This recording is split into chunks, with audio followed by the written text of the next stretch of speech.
Perfecto.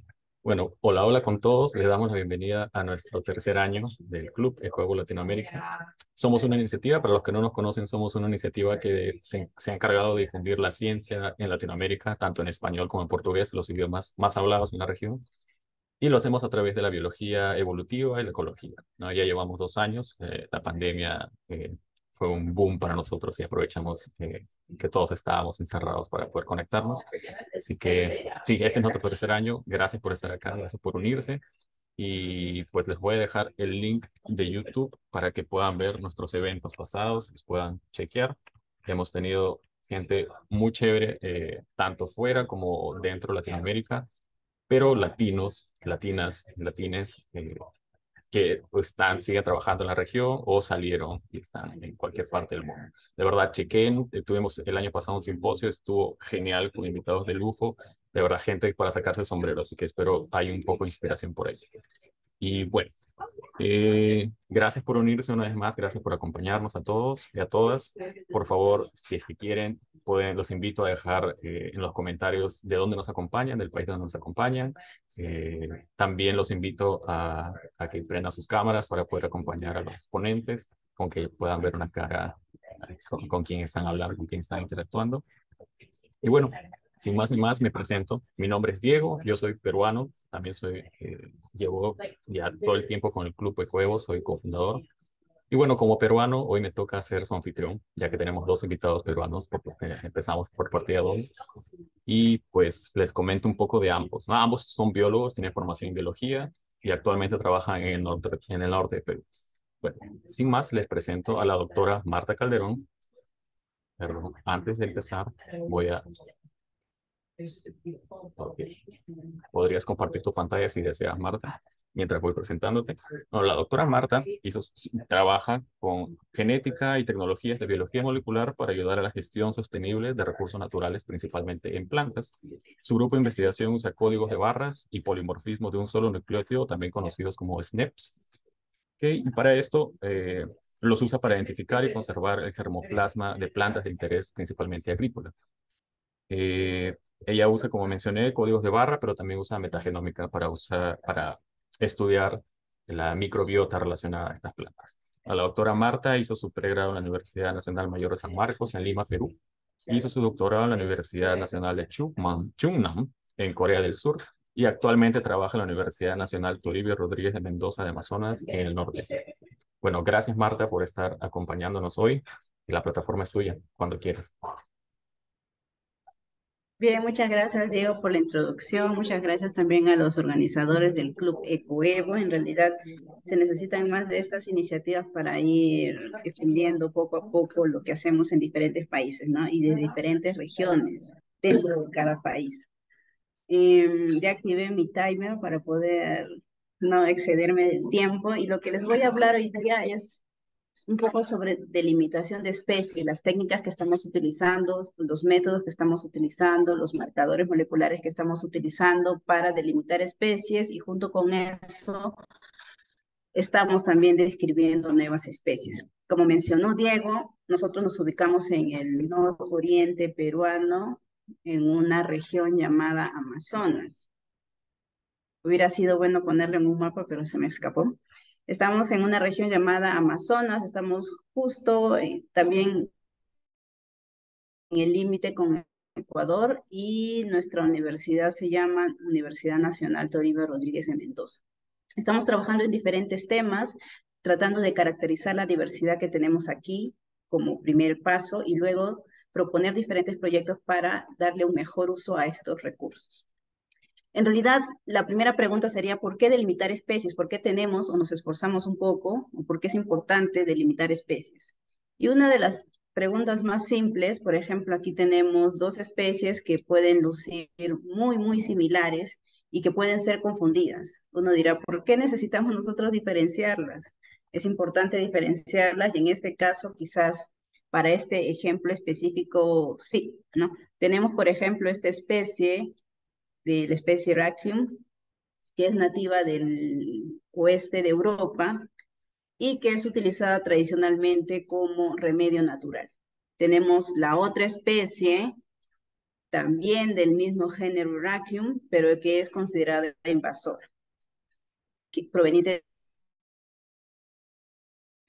Y a diferencia de la especie similar o que luce similar, esta puede causar diferentes problemas o enfermedades y que puede ser considerada carcinógena. Entonces, esta podría ser una respuesta un poco extrema quizás, pero que nos indica un poco la importancia de por qué debemos delimitar correctamente las especies. Delimitarlas para poder luego identificarlas correctamente.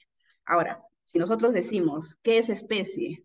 Ahí la pregunta o la respuesta no es tan sencilla, ¿no? Hay diferentes conceptos de especie. Tenemos el concepto filogenético de especie, el concepto biológico de especie, el concepto ecológico, morfológico, genotípico. Tienen diferentes definiciones, pero cada uno de estos conceptos puede ser aplicado de diferente manera para identificar o delimitar una especie. El concepto de especie que nosotros más estamos utilizando es el concepto eh, es el concepto filogenético de especie, que parte de una idea de la evolución, que a partir del aislamiento de poblaciones, estamos aislando las poblaciones, estamos interrumpiendo el flujo genético, a partir de este aislamiento van originándose diferentes especies, ¿no? Ese es el concepto que estamos más o menos manejando. Y este es un ejemplo de cómo podemos aplicar diferentes conceptos de delimitación de especie dependiendo de las circunstancias. Puede parecer un poco subjetivo, pero se aplica. Por ejemplo, para distinguir estas dos especies, en realidad son muy similares morfológicamente, pero a nivel genético hay una divergencia que justificaría su separación, ¿no?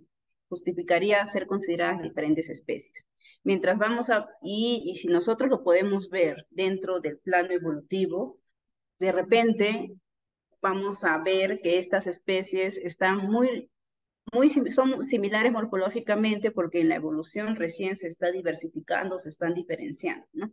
Si nosotros vamos avanzando a otros ejemplos, por ejemplo, estas dos especies pueden mostrar diferencias morfológicas o diferencias fenotípicas más o menos clara y además tener diferencias o divergencias genéticas, ¿no? Diferencias a nivel genético. Y ya vamos agregando un poco más o considerando otro tipo de eh, concept para diferenciarlas. Y si nosotros vamos viendo otros casos, podemos ver que se puede aplicar otro tipo de species concept o concepto de especies para diferenciar, por ejemplo, estas dos especies, ¿no? Además de tener diferencias morfológicas o fenotípicas, además de tener divergencias genéticas, vamos a ver que puede haber un tipo de no solapamiento geográfico, ¿no? Entonces vamos aplicando diferentes conceptos dependiendo de las diferentes realidades en que se puede encontrar la divergencia entre especies, ¿no? Su ubicación en la evolución. Y aquí también, más o menos, este ejemplo para mostrarles que no necesariamente nos dejemos guiar por la morfología.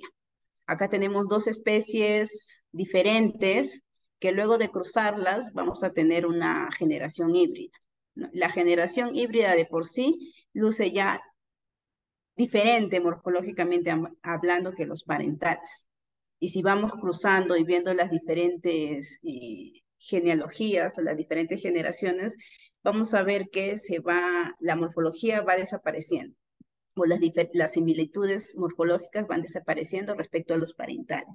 Entonces, si nosotros nos basamos solo en la morfología, quizás erróneamente podríamos confundir esta con una especie diferente o de repente describirla como una nueva especie. Y aquí también radica un poco de tratar de agregar eh, fundamento genético a nuestro concepto de delimitación de especies. Los métodos para delimitar especies se dividen principalmente en dos tipos, ¿no? Uno basado en las distancias genéticas, qué tan diferente es uno que otro, basado en distancias genéticas, y tenemos que los otros son basados en los árboles filogenéticos. No solamente se basa en la distancia genética, sino cómo ha cambiado, cómo han mutado los nucleótidos en diferentes lobos. Un concepto importante que se toma en cuenta o que los métodos de delimitación de especies toman en cuenta es el método de coalescencia, los procesos de coalescencias, que son tomados generalmente o principalmente de la genética de poblaciones, de la teoría de genética de poblaciones. Y este proceso de coalescencia, más que nada, se trata de identificar los ancestros comunes, pero si nosotros vamos mirando del presente hacia atrás. Cómo dos linajes pueden ser similares entre ellos, pero viendo hacia atrás. Los métodos que se basan en el proceso de coalescencia tratan de identificar los ancestros más cercanos, viendo hacia atrás, cómo fueron dividiéndose o subdividiéndose los alelos a nivel de alelos. Y acá podemos tener un ejemplo de lo que sucede cuando nosotros utilizamos diferentes marcadores moleculares.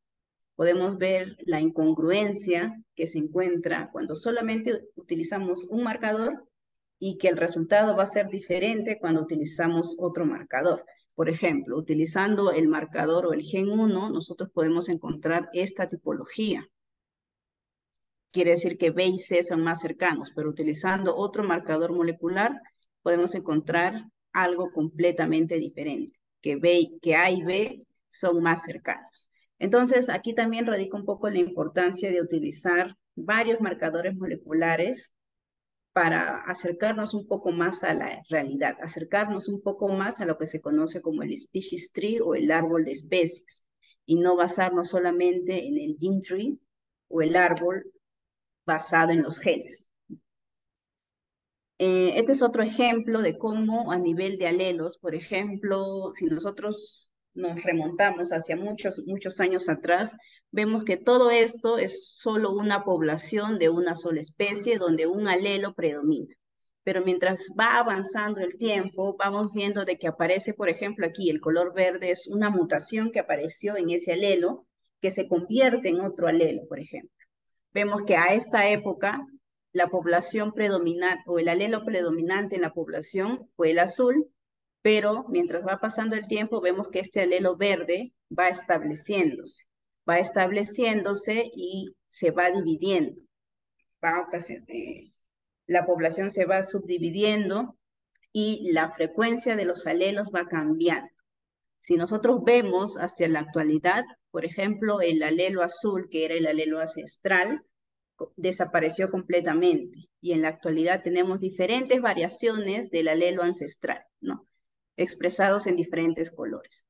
La frecuencia de estos alelos, en mayor o menor proporción a nivel de especies, nos puede ayudar a definir o a delimitar mejor las especies. Más o menos de esto se trata, o de esto consiste, o de esto se basan los métodos de delimitación de especies, que combinan cómo va la genealogía de los genes, de los alelos, y también combina un poco la filogenia de las especies. Hay diferentes tipos de métodos para delimitar especies y hay algunos que combinan, como dije anteriormente, la filogenia, la inferencia filogenética con los modelos basados o que se utilizan en genética de poblaciones.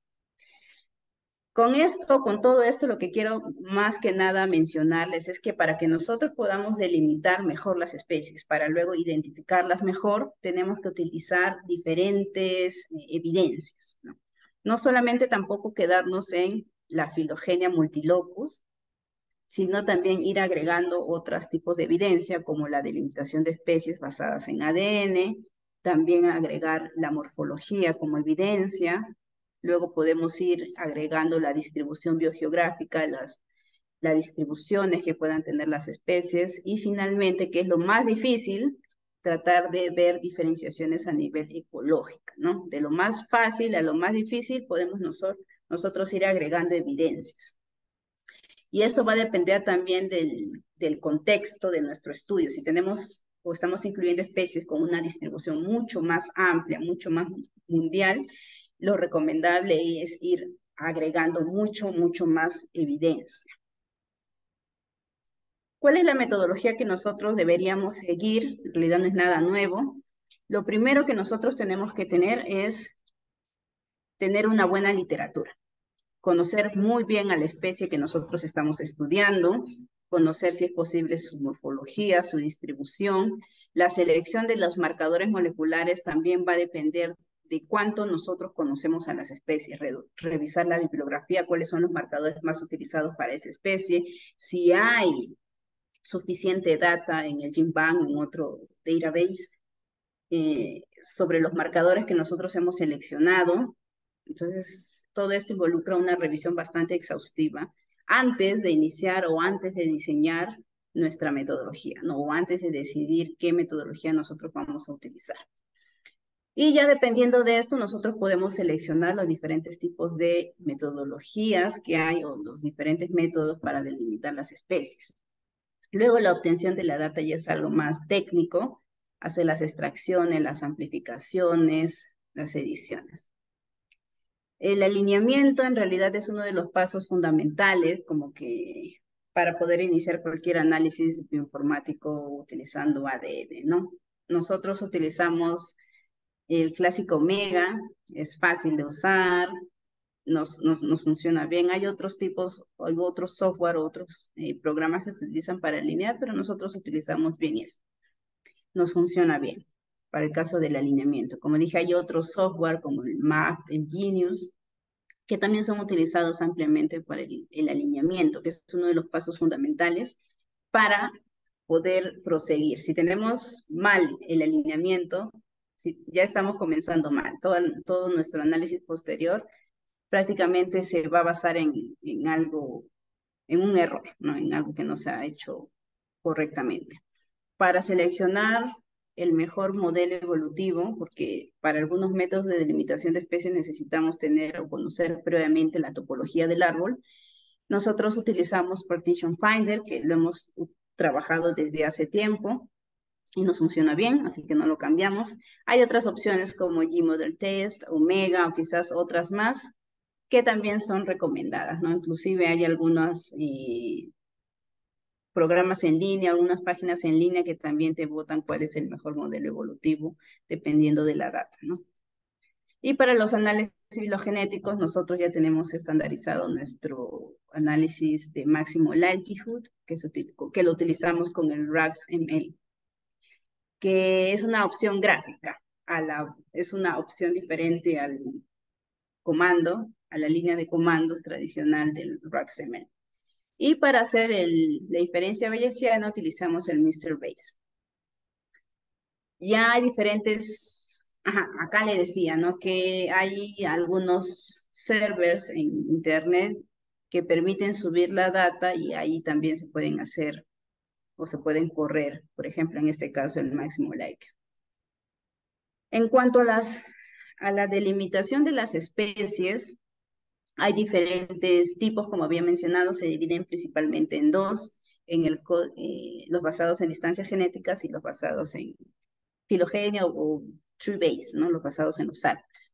Este es uno de los métodos más simples, el ABED, que prácticamente lo que hace es identificar el gap, el barcode gap, que diferencia, que nos da el valor o la distancia genética para separar diferencias entre poblaciones o diferencias entre poblaciones dentro de una misma especie y separar entre especies. Nosotros utilizamos aquí este server también, el ABGD Web Server. Esta es la página para los interesados. Y lo que tenemos que hacer aquí es solamente subir el archivo teniendo esta distribución, ¿no? El nombre o el grupo o la población y las secuencias. Y ya el programa se encarga de hacer el resultado y nosotros vamos interpretando si son diferentes especies o el gap, etc. Luego tenemos otro método basado también en distancias genéticas que es el SPN, Statistical Parsimony Networks, que utiliza el mismo principio del ABED, pero en este caso lo que nosotros vemos son las redes dentro de las redes de haplotipos y dependiendo de cómo está la distribución de los haplotipos a nivel de poblaciones, nosotros podemos ya agrupar según especies. Para hacer este análisis, nosotros utilizamos el software TCS, que en realidad tampoco es muy complicado, uno tiene que subir su data en FASTA y aquí se encarga de mostrarnos cómo es los networks de haplotipos, ¿no? Y en base a este resultado ya nosotros interpretamos la delimitación de las especies. Estos dos métodos que he mostrado son principalmente basados en distancia genética. Luego tenemos los que son basados en árboles, y el más clásico, el más común y el más utilizado es el GMYC. Este método principalmente nos tiene dos principios, o nos da dos principios, ¿no? O se basa en dos principios. Primero, en la diversificación entre las especies, pero también en la ramificación genealógica basados en los alelos dentro de las especies. Entonces está combinando los dos modelos aquí. El modelo coalescente, que está basado en genética de poblaciones, y el Joule Model, que está basado más que nada en filogenia. Lo que nosotros sí o sí necesitamos para correr este programa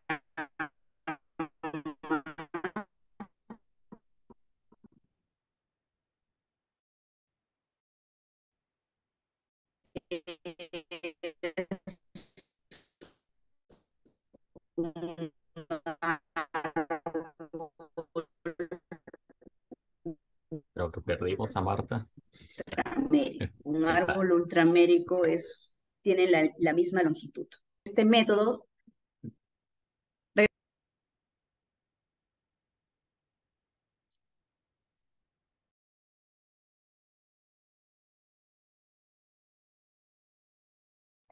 Perdón, Marta, no te escuchamos.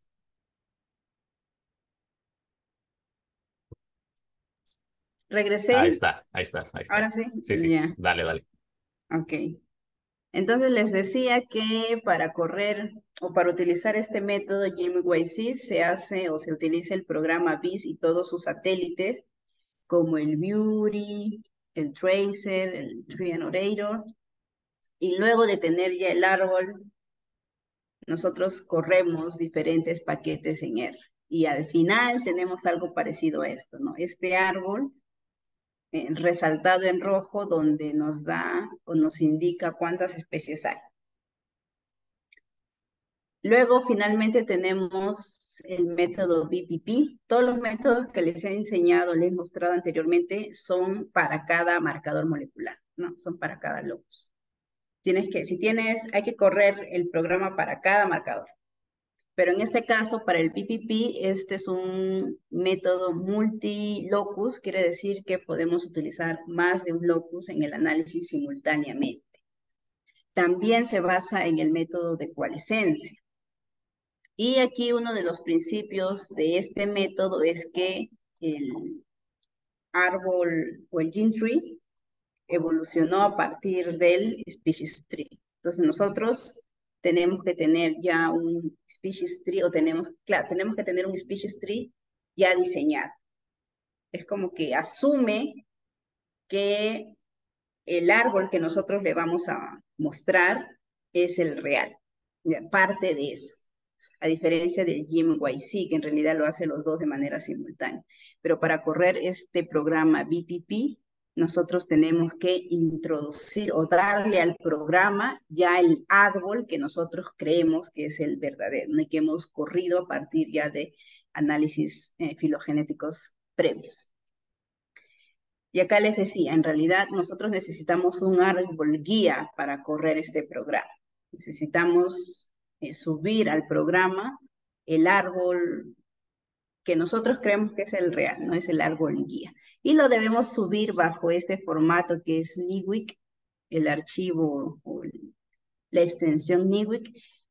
Y esta extensión prácticamente no nos muestra el árbol como una figura, sino nos muestra el árbol de manera en corchetes, ¿no? Así es como lo lee el programa. Y además de eso, nosotros necesitamos dos tipos de archivos, que sería el archivo con las secuencias y el archivo con el identificador de las secuencias, por así decirlo. Y luego de esto ya nosotros corremos el programa y nos da como resultado cómo podemos delimitar las especies. Esos son algunos de los métodos que nosotros utilizamos aquí en el laboratorio con mayor frecuencia porque nos ha dado buenos resultados.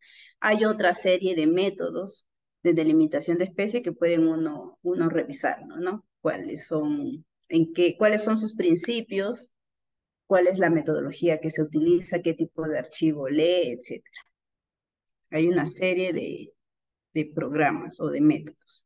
Entonces, si hay tantos métodos, ¿cómo podemos nosotros o cómo podríamos aplicar o seleccionar adecuadamente el método? ¿O algunas recomendaciones para aplicar estos métodos de delimitación de especies? Como dije al comienzo, lo primero que hay que conocer bien es a la especie que nosotros estamos identificando, o la especie o el género con los cuales nosotros estamos trabajando. Eso es lo más importante, ¿no? Luego también hay que considerar el tamaño de muestra. Mientras más muestras tengamos, vamos a reducir esos errores o esas contradicciones en los marcadores. Si tenemos más muestras, tenemos más alelos muestreados, ¿no? Los alelos muestreados y las diferentes variaciones de esos alelos. Hay que tener cuidado con los assumptions, con los principios de cada método, para al momento de nosotros interpretar los resultados, tener considerado esos principios, ¿no? La teoría detrás de cada método. Como dije, es recomendable tener también más de un marcador molecular para poder aplicar estos métodos. Entonces necesitamos mayor cantidad de muestra, pero también necesitamos mayor cantidad de marcadores moleculares. Y siempre es bueno incluir un método de coalescencia para poder validar o comparar los resultados que tengamos utilizando diferentes métodos de delimitación de especies. Como yo les había mencionado, hemos utilizado estos métodos en las diferentes investigaciones que nosotros hemos hecho. Y en primer lugar, yo aquí soy como una representante escogida a dedo.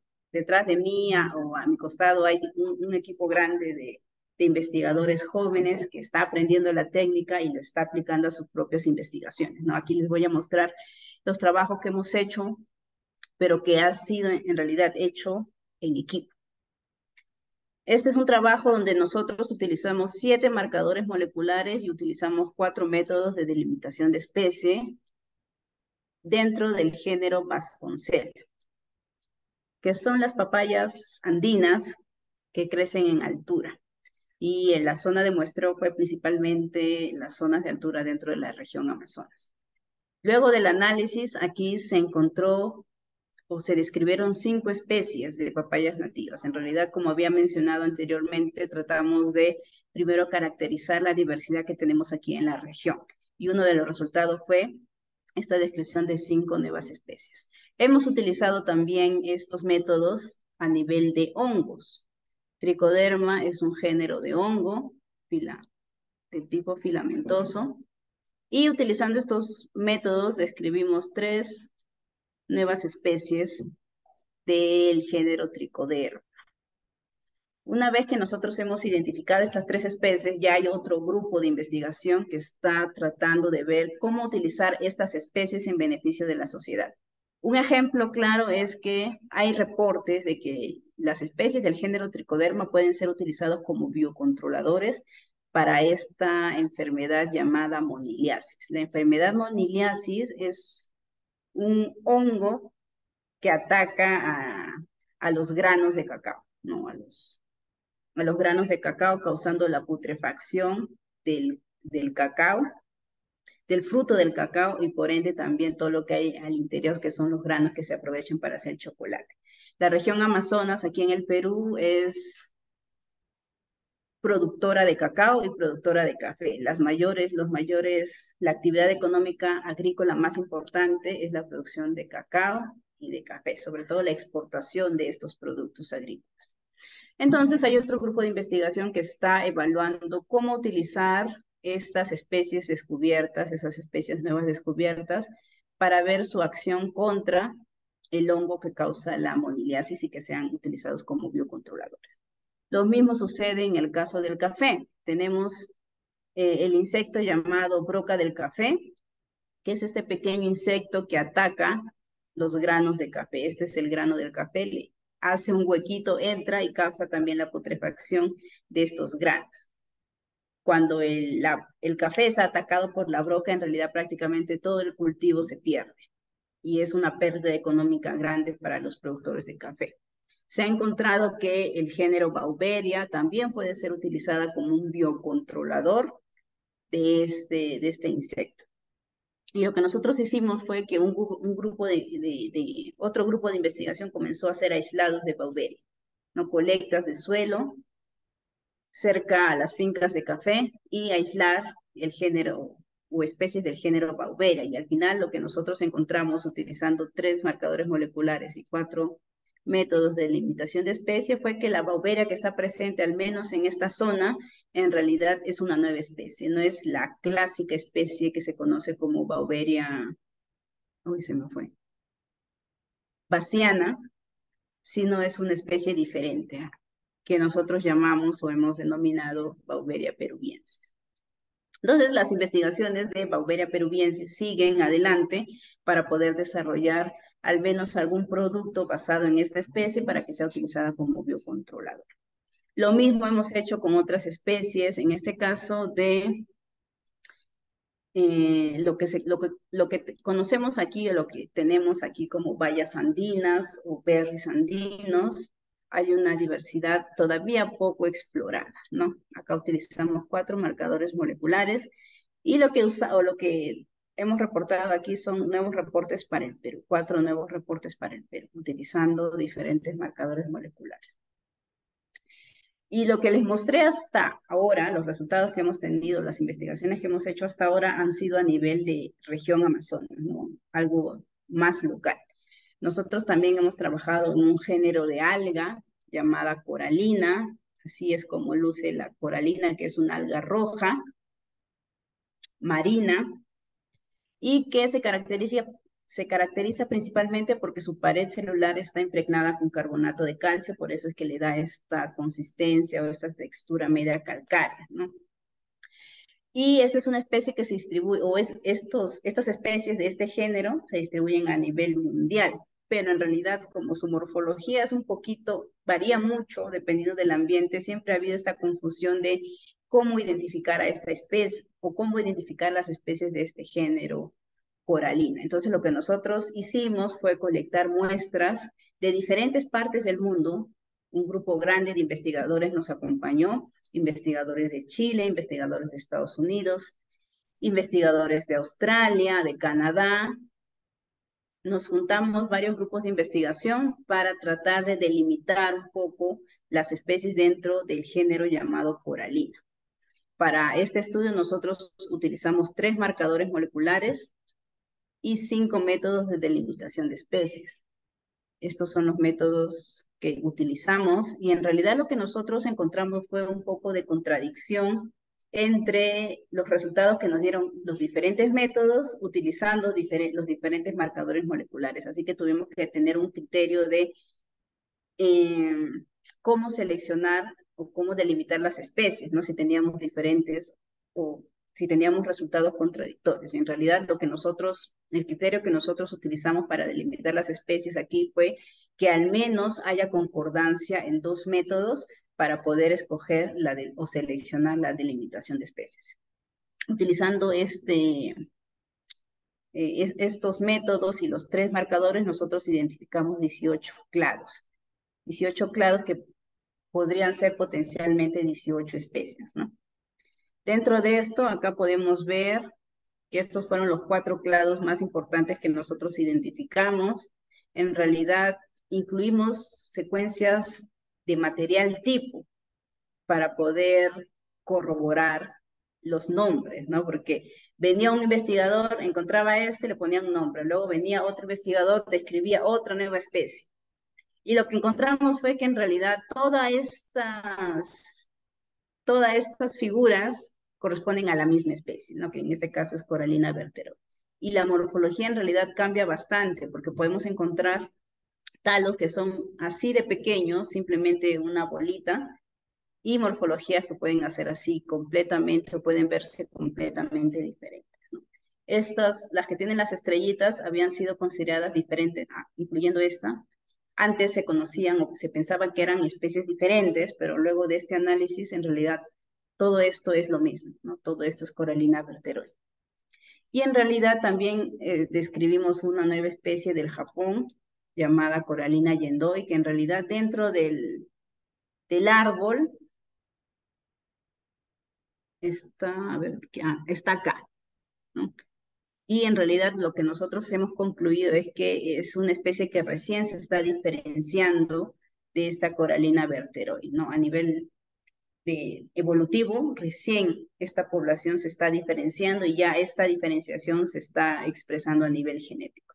Por eso igual lo describimos como nueva especie. Y lo que nosotros encontramos ya es a nivel mundial, todo estos son los puntos de colecta que nosotros incluimos, por eso es un trabajo bastante global.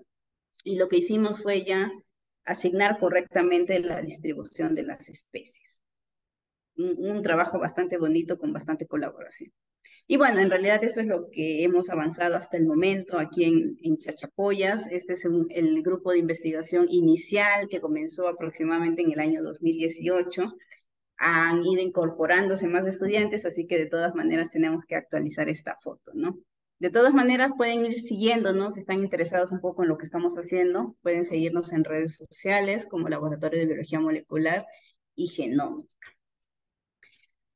Agradecimientos a todos los proyectos y todas las instituciones que siempre están colaborando con nosotros. Tenemos diferentes proyectos derivados de fondos concursables o también proyectos de la misma universidad. Tenemos a nuestra agencia de financiación nacional como Concitec, con Fondesit, ahora Prociencia, y esto nos ha permitido tener colaboraciones con diferentes instituciones en diferentes países, desde Corea, Chile, el Harvard College en US, Trinidad y Tobago, que también Danilo va a explicar un poco más de eso, y felizmente hemos podido antes de la pandemia organizar algunos cursos relacionados con genómica, ¿no? Por ejemplo, Jeffrey, que nos acompaña por ahí, vino aquí a Chachapoyas y con él hicimos un workshop en Genomic Data Analysis, bastante interesante. Esperamos poder repetir esa experiencia y los interesados poder que nos puedan acompañar aquí en Chachapoyas. Muchas gracias. Si tienen preguntas, quizás los podemos hacer al final, luego que Danilo exponga. Muchas gracias. Exactamente. Muchas gracias, Marta. Y sí, por el tiempo creo que procedemos con Danilo y dejamos las preguntas para el final. Pero si las tienen, pueden también ir poniéndolas en los mensajes y vamos respondiendo por ahí. Bueno, muchas gracias, Marta. Damos el paso a Danilo. Danilo, si que quieres, puedes ir compartiendo pantalla. Mientras tanto, voy presentándote. Bueno, el doctor Danilo Bustamante también es de Perú, también trabaja en la misma institución y sus líneas de investigación se desarrollan en sistemática molecular, filogenia, genética de poblaciones, filogeografía y genómica de organismos vegetales, similar a los intereses de Marta, para entender la evolución de plantas y algas. El doctor Bustamante también ha trabajado con cultivo y criopreservación de algas para el desarrollo de alimentos funcionales y similar a Mar también hizo su pregrado en la Universidad Nacional Mayor de San Marcos en Lima, Perú, y la maestría y el doctorado en la Universidad de Chosun en Corea del Sur. Bueno, gracias por acompañarnos también, Danilo, con el día de hoy y la plataforma es tuya. Hola Diego, muchas gracias por la extensa presentación. Creo que algo más cortito era suficiente. No te preocupes, veo caras conocidas, pero alguien extraño por ahí, Jeff. Creo que te has equivocado de sala. Nice to see you again, Jeff. Pero, en fin, ya que Marta me ha quitado unos 20 minutos de mi presentación, voy a acelerar. Les voy a mostrar dos casos en particular, pero si por ahí no alcanza para el segundo caso, ya lo dejamos para una siguiente oportunidad. Eh, una vez más, muchas gracias por la invitación a Diego, a los organizadores de este evento. Espero realmente que les pueda gustar y a las finales, si ya no llegamos a ninguna pregunta, ahí voy a dejar mi correo para que me puedan escribir y puedan hacer cualquier consulta. El tema de hoy es un poco relacionado a lo que es genética y genética de poblaciones y filogenómica de especies tanto introducidas como originarias aquí en el norte del Perú. muy breve, Marta ya les iba comentando un poquito de todo lo que trabajamos acá. Bueno, Marta se centró un poco en lo que es el uso de los marcadores moleculares. También trabajamos con temas de genotipificación, enfoques genómicos y enfoques de metagenómica. Para siguientes charlas podríamos hablar un poco de cada uno de ellos, pero hoy voy a dar un caso particular del aspecto de genotipificación y el aspecto genómico. Y como mencionaba antes Marta, hace un par de instantes agregué esta foto para que sepan dónde estamos, ¿ya? El logo del club es Sudamérica y un poquito la parte norte. En Sudamérica está Perú, aquí lo podemos ver. Y en la región donde nos encontramos es la región Amazonas, bueno, así se llama políticamente. Y en esta región estamos haciendo todo tipo de investigaciones en el aspecto genético, genómico, y ya lo van a ir viendo. Este es un poquito el resumen de lo que vamos a ver hoy, relacionado un poco a lo que es la diversidad a los análisis de diversidad y genética de poblaciones que hemos trabajado con el cacao. Principalmente la mayoría de softwares que hemos utilizado para hacer los análisis de genotipificación y un poco los resultados. Si por ahí estoy corriendo mucho, me avisan, le bajo la velocidad y ya ustedes me dicen, ¿ya? ¿Qué sabemos del cacao? El cacao se originó, o no es que se originó, sino se empezó a domesticar el cacao hace unos 5.000 años atrás. Se consideraba que era México el centro de esta domesticación, pero recientes hallazgos nos han confirmado que el cacao se empezó a domesticar en la zona nororiental, aquí miren, entre Amazonas y el sur de Ecuador. Así es que México, no son los únicos, también los empezamos a trabajar acá. Y es por eso que es entendible por qué en ambos lugares se empieza a domesticar, ya que es una especie originaria de esta región. Ya es una especie también importante en el aspecto económico, ya es la novena o es el noveno producto más grande de producción mundialmente hablando. En el caso del Perú, las principales regiones son las que están acá en amarillo. Bueno, acá Amazonas está un poquitito resaltado. Y el asunto de que esto nos permite generar una denominación de origen, dándole una determinación de cacao fino de aroma a estas calidades especiales de cacao que tenemos acá.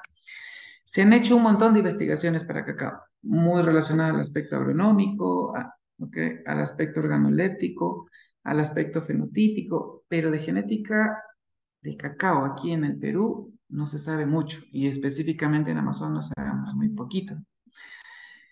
Pero sí se han hecho estudios a lo largo de toda la región tropical entre países de Ecuador, algunas muestras de Perú, algunas de Colombia, Brasil, en donde se han determinado que existen 10 grupos genéticos.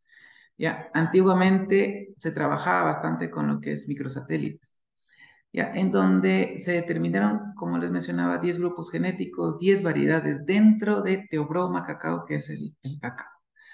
Recientemente el uso de microsatélites está quedando desfasado porque son muy costosos, porque es muy complicado poder determinar y se está cambiando o ya se ha cambiado por el uso de SNPs o marcadores moleculares que te dan una mayor resolución de la diversidad intraespecífica. Aquí les listo algunos, pero para Perú no se sabe mucho. Entonces, ¿cuál fue el objetivo de este estudio? Determinar un poquito esta diversidad genética única, entender un poco los ancestros de este cacao fino de aroma de la región Amazonas, utilizando genotipificación por SNPs. ¿Qué fue lo que hicimos, no? Nos fuimos a colectar, bueno, acá ya les puse un mapa de Sudamérica para que sepan dónde está Perú, y colectamos a lo largo de 3 regiones, la región de Amazonas, Cajamarca y San Martín. Bueno, acá está un poquito los permisos de colecta, trabajamos con más de 140 árboles entre 15 a 20 años de edad, extrajimos el material, limpiamos todo y enviamos a secuenciar a LGC Genomics en Inglaterra, que nos da ya el, el paquete o el chip de SNPs que necesitamos. Y luego de ello se utilizó este paquete de software, el Cerbus, el GeneAlex, el Darwin Structure, y todos para determinar distinto tipo de análisis de genética de poblaciones, que ahora lo paso a explicar. No tienen que aprenderse los nombres, no hay problema. Uno de los análisis que es súper interesante es el de análisis de identidad. ¿Por qué? Porque este nos permite calcular la probabilidad de que haber colectado dos plantitas, estas dos plantitas sean hermanas entre ellas. Y como pueden ver, esta probabilidad es súper baja. Es un número por 10 a la menos 28.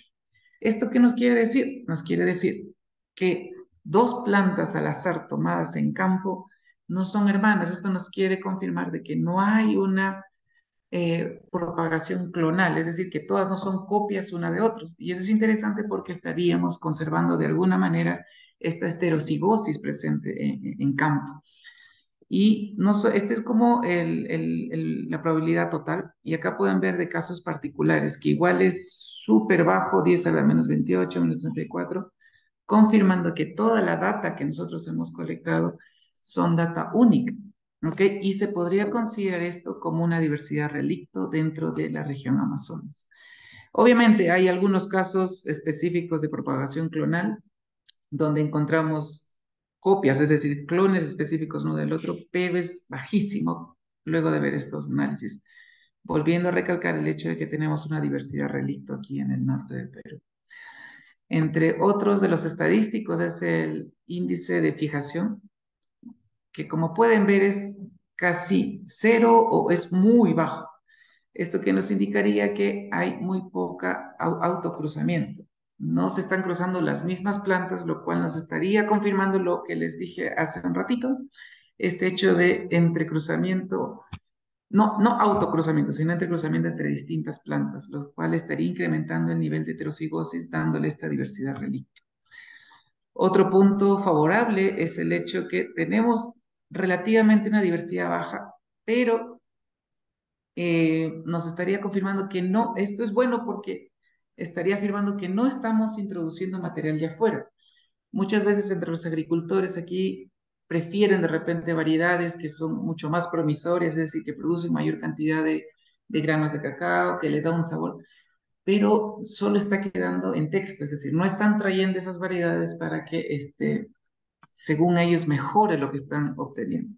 Y es por eso que es interesante no tener esta introducción de germoplasma porque de alguna manera alteraría esta diversidad que tenemos acá. El índice de heterocigosis, como ya les iba mencionando, es moderado, lo cual estaría confirmando una vez más ausencia de variedades importadas, ¿ok? Y una predominancia de hibridización entre los distintos materiales que estamos trabajando. En este análisis ustedes pueden ver los puntitos, bueno, no sé cómo lo ven en sus computadoras, pero son lilas, rosados, dependiendo si son daltónicos de ahí, pero están por acá, más o menos por acá, que nosotros tenemos alrededor de las 10 variedades presentes, tenemos 8 de las 10 presentes en Amazonas, lo cual estaría nuevamente recalcando esta gran diversidad en un área tan pequeña como la región Amazonas. En este análisis filogenético identificamos 3 grupos, aparte de los 8 presentes, identificamos 3 grupos importantes, ya que actualmente los seguimos analizando con mayor material. Son 3 posibles candidatos a nuevos grupos genéticos, pero que no tenemos la estadística completamente confirmada para poder describirlos como nuevos grupos. Actualmente nos encontramos haciendo colectas mucho más extensas, inclusive muestras que están proveniendo de Cusco, que están proveniendo de Piura, que están proveniendo de la zona de Madre de Dios, de Ucayali, para darle un poco de fortaleza, ya que estos 3 grupos técnicamente podrían ser nuevas variedades genéticas, pero igual necesitamos confirmar eso, ya que no han habido estudios. Existen variedades como el porcelana, el chuncho, el beni de Bolivia, Ucayali y otras 2 de Colombia, pero que no hay material genético que podamos contrastar. Quizá alguna de estas que están acá pueden ser las 3 que hemos encontrado, pero igual necesitamos confirmar con estas variedades para saber si son las mismas o son nuevas. Este es un poco esta diversidad genética de estos 3 grupos, ¿no? Como pueden, está un poco resaltado aquí, estos 3 grupos son totalmente diferentes a lo que ya venimos conociendo. Ahora, dentro de las colectas de Bagua y Utcubamba, podemos decir que hay una carga genética bastante similar, muy diferente a las muestras de Condorcanqui, que son de la zona norte de Amazonas, que estaría confirmando Condorcanqui como un posible nuevo grupo genético. Pero igual, no podemos dar esa confirmación hasta que no tengamos material adicional. En este análisis ancestral podemos ver que la mayoría de los cacaos analizados, pueden ver acá el colorcito amarillo y el colorcito azul, principalmente es una predominancia del grupo genético nacional y con contribución del grupo genético amelonado, que lo pueden ver en color azulito. Una réplica de este análisis, pero ahora nacional, en color celeste, vamos a llamar, nuevamente nos confirma la predominancia del grupo genético nacional dentro de los cacaos de la región Amazonas. Ya, obviamente también hay contribución de otros grupos genéticos, como lo es perdón, el Contamana, Criollo, el Anay, pero la predominancia es nacional y amelonado. Entre las principales conclusiones de este estudio encontramos una diversidad relicto en base a la probabilidad de que dos plantas sean hermanas. Tenemos ausencia de autocruzamiento, una predominancia de heterocruzamiento, es decir, distintas plantas están cruzando, lo cual es beneficioso, y poco germoplasma introducido. ¿Ok? Les decía, predominancia de los grupos amelonado y nacional. Sin embargo, lo que sí se está recalcando acá es que esta característica de cacao fino de aroma acá en el norte no sería más que una contribución genética de la variedad nacional. Les mencionaba que las provincias de Bagua y Utcubamba son prácticamente similares genéticamente hablando, sin embargo, Condorcanqui tiene unas variedades diferentes, lo cual podría atribuirse a este nuevo grupo genético que estamos pensando proponer. Y esto no sería más que consecuencia de la poca cantidad de ancestros nacionales, lo cual estaría justificando que esta pueda ser una nueva variedad genética.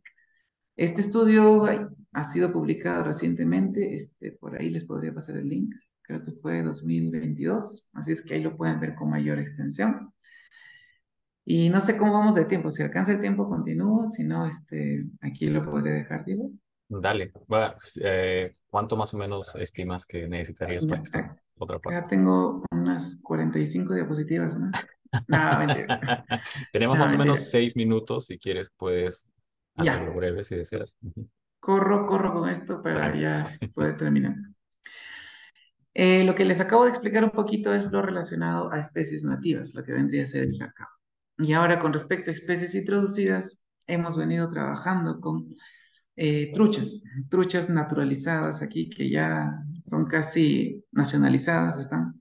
Y vamos a mostrarles un poquito lo que venimos haciendo. Tenemos una alta actividad o una elevada actividad acuícola aquí en la región. ¿Ya? Siempre se importan distintos tipos de ovas. Sin embargo, el control de estas poblaciones es un poco complicado y hay una fuga de material extrema, ya que ahora encontramos las truchas en lagunas, ríos y están súper adaptadas a la región. Es por eso que les llamamos truchas naturalizadas. Existe un componente morfológico o fenotípico que varios de ustedes pueden ir a campo y tienen distintos colores, tamaños, pero genéticamente no han sido caracterizadas. En ese sentido, lo que buscamos aquí ha sido hacer un análisis también del tipo genético de población de Genetic Population para evaluar cómo se están comportando estas truchas. Ya, nos hemos ido por todas la parte sur de la región Amazonas, hemos colectado, bueno, nuestros estudiantes han colectado, las han medido, han caracterizado 38 variables morfológicas y luego ha habido una extracción y evaluación de la calidad del ADN. Bueno, distintos softwares que se han utilizado para este análisis y dentro de los análisis morfológicos, los resultados que hemos obtenido ha sido interesante. No hay ningún tipo de variable morfológica que nos permita distinguir grupos dentro de las truchas. Obviamente acá en este análisis de componentes ustedes pueden ver que se forman grupos, pero la mayoría se solapa, por lo que no podemos decir la predominancia de grupos morfológicos dentro de truchas naturalizadas de la región. Y es por eso que nosotros le damos un poquito más de importancia al aspecto genético. A diferencia del aspecto morfológico que no nos permitía encontrar ningún tipo de grupo morfológico, en el aspecto genético hemos identificado 8 grupos morfológicos, perdón, 8 grupos genéticos. Estos grupos genéticos son a partir de la amplificación de la región control del genoma mitocondrial de trucha. De los 8 grupos, 5 están presentes en Amazonas. El grupo 3 y el grupo 8 son únicos para California, no están en otro lugar, ya que, yeah, but you've like that, but they are the worst genetic groups there, okay? Pero no se preocupen, ¿ok? Es importante que de esos 2 grupos que no están acá, los otros sí se han adaptado muy bien a la región, ¿ok? Y ya me olvidé qué iba a decir, pero mejor sigo, ya me voy a acordar. Eh, Aquí tenemos un poco esta diversidad genética entre todos los grupos de truchas que oscilan entre un 0,2 hasta un 0,9%, dándonos una idea de que esta diversificación va a incrementarse por el hecho de que hay truchas que solo se encuentran en localidades específicas y ya no más al sur ni más al norte, pero hay otras que sí están por encima de los 3.000, otras que están por debajo de los 2.000 metros sobre el nivel del mar. Y en ese contexto, aquí podemos ver un poquito los estadísticos de genética de poblaciones. Para la diversidad de haplotipos, comparen lo que encontramos en Amazonas con relación a Chile. Tenemos una diversidad de haplotipos muy elevada para la región tan pequeña que ha sido evaluada, inclusive comparada con el oeste de Norteamérica, que se supone que es el centro de origen de la trucha. Esto nos da un poco nos hace preguntarnos, ¿no? ¿Por qué se están adaptando tan bien aquí? Y al final les voy a dar un poquito una respuesta, una hipótesis la que estamos planteando. En esta red de haplotipos, ustedes pueden ver un poquito los grupos presentes. Tenemos 5 haplotipos de los 8 presentes. Luego de ello, quisimos entender, de repente estamos teniendo problemas con la región control amplificada y es por eso que secuenciamos los genomas mitocondriales completos. En estructura genética no vamos a encontrar mucha diferencia. En estructura genética se va a encontrar casi la misma composición de genes, en tanto codificantes como no codificantes, ARNs y todo, 37 genes en total, pero no se encuentra mayor diferencia. Entonces, ¿qué fue lo que hicimos? Bueno, hicimos un par de filogenomas. Esto es con respecto a todo el género Oncorhynchus, y aquí viene un poco lo que es los grupos genéticos a nivel genómico formado por las truchas de acá de la región Amazonas, y encontramos principalmente 3 grupos. 3 grupos genómicos, vamos a llamarle, a diferencia de los 8 grupos genéticos que hemos encontrado con la región control. Y esto nos estaría indicando que de alguna manera la región control infla un poquito la diversidad, obviamente comparada con el hecho de evaluar todo el genoma completo. Pero ¿a qué se debe ello? Nosotros empezamos a identificar cuáles son los SNPs presentes a lo largo de este genoma mitocondrial, y lo que pudimos identificar es que los genes o los marcadores que están determinando esta diversidad principalmente son los genes asociados al NAT, el NAT2, el 4, el 5, un poquito la región control y la región de replicación de la cadena L. Aquí, bueno, es un poquito un mapa para que vean cómo oscilan los distintos SNPs, pero esto es principalmente a mutaciones presentes en estos genes. Así es que a partir de ello ensamblamos o desarrollamos filogenias para identificar ello, y nosotros estamos proponiendo como buenos marcadores para delimitar dentro de esta genética de poblaciones de truchas, no solo de Amazonas, sino que puede ser aplicado para Perú y para cualquier lugar donde haya trucha, el uso de marcadores, el ND4, el ND5. Obviamente la región control ya es conocidísima y sería bueno seguir utilizando, pero en adición a los marcadores N2, 4 y 5. Y esta filogenia de este análisis concatenado se parece mucho a lo que hemos obtenido en el filogenoma. ¿Ok?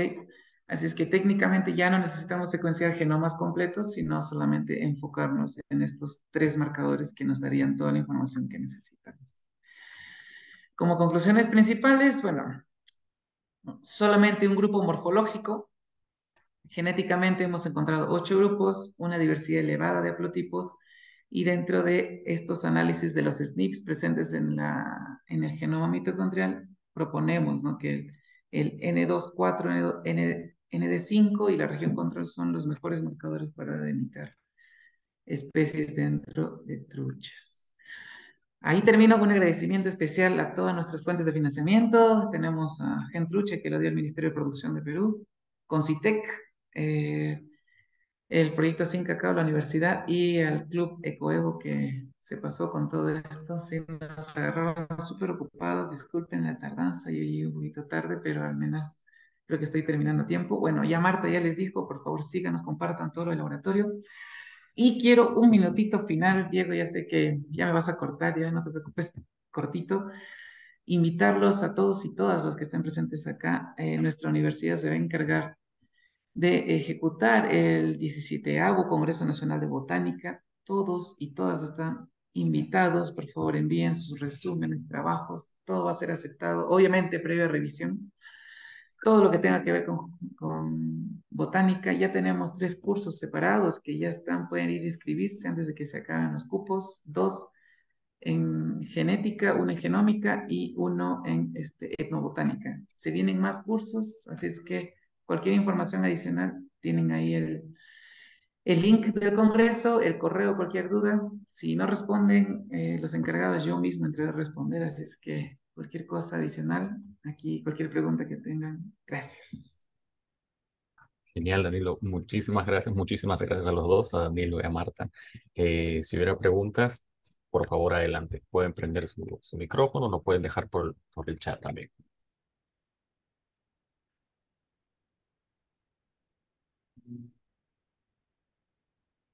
Bueno, mientras llegan las preguntas, yo tengo una, y es justo para Danilo. Me parece muy chévere lo que presentan, bueno, los dos, me parece genial lo que presentan con cripticismo y tanta diversidad.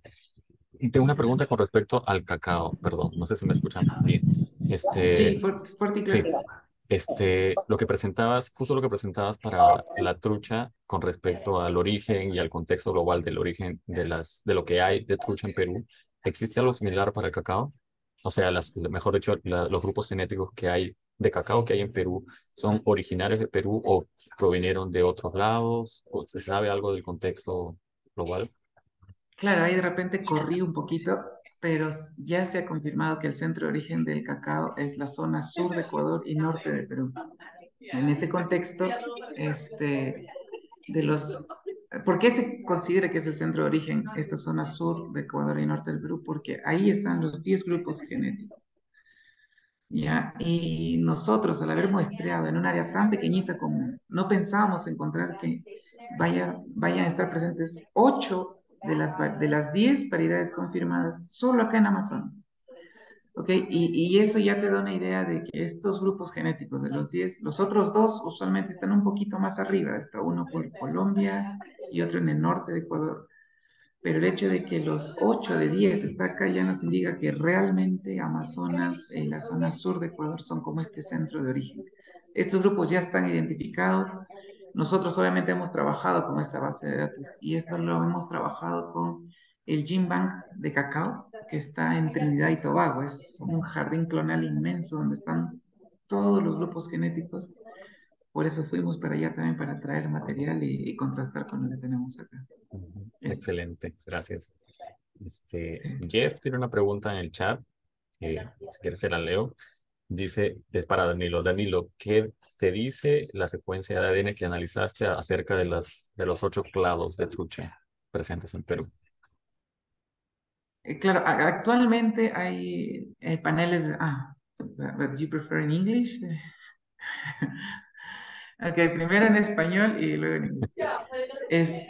Ya hay paneles de SNPs que te permiten caracterizar alrededor de 57.000 marcadores de golpe, pero estos principalmente son utilizados con características anatómicas, es decir, queremos truchas más grandes, pero no te informan mucho relacionado a grupos genéticos que se podrían estar formando.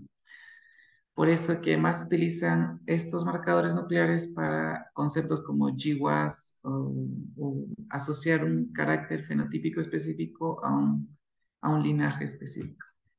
I don't know if do you understand or you mean? Not really. You can give No, me the shortened I can version. make you. You can give me the shortened version.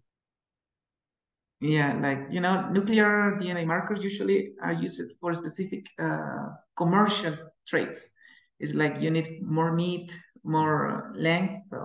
But if you wanna understand genetic groups, they have not used it too much for different evolutionary groups in nuclear genome. That's why mainly most of people are focused on mitochondria because this good characteristics based on evolution. Okay. Thank you. Gracias. You're welcome. Bueno, estamos un poquito contra el tiempo, estamos fuera de tiempo. Si es que hubiera alguna pregunta, por favor, directamente hacia Danilo o Marta, o nos pueden escribir también a nosotros al correo o a nuestras redes sociales y se las hacemos llegar, nos ponemos en contacto con ellos también. Bueno, una vez más, muchas gracias Danilo y Marta por abrir nuestro tercer año de eventos del Club Ecuador Latinoamérica. De verdad, es un placer tenerlos acá. Muchas gracias por compartir. Solamente para recalcar a todos, también gracias a todos por su participación, por estar acá, por hacer posible que estos eventos sigan. Gracias a la participación, a la asistencia de ustedes, estos eventos siguen mensualmente, ¿no? Y por favor, atentos a eso. Chequeen nuestro canal de YouTube, aquí les dejo el link en el chat. Y también en redes sociales, estamos en Twitter, Instagram y Facebook como @ecuevolatam. Atentos a nuestros eventos. Vamos a tener eventos mensualmente y Danilo acaba también de poner el link para el Congreso Nacional de Botánica, si quieres decir algo más. Ok, perfecto. Listo. Estamos muy bien. Muchas gracias una vez más por enésima vez y hasta la próxima. Chao, chao. Gracias. Bye, Jeff. Thank you for joining us. Thank you for the great talks. Nos vemos.